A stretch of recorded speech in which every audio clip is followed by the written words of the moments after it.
Choose an excellent career.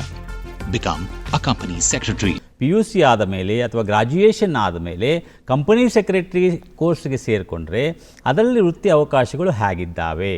ಬೇರೆ ಎಷ್ಟೊಂದು ಕಾನೂನುಗಳಲ್ಲಿ company secretary certificate ಕೊಡಬೇಕು, ಕಂಪ್ಲೈನ್ಸು ಎನ್ಶೂರ್ ಮಾಡಬೇಕು. ಆಪರ್ಚುನಿಟೀಸು ತುಂಬ ಇದೆ ಈಗ practising company secretary.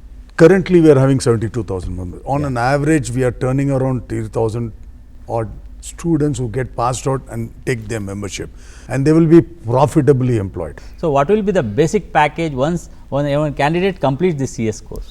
It may be around 5 to 6 lakhs in the beginning stage, but I think over a period of time, at the end of the 5 years period, they draw a package, annual package of 10 to 12 lakhs.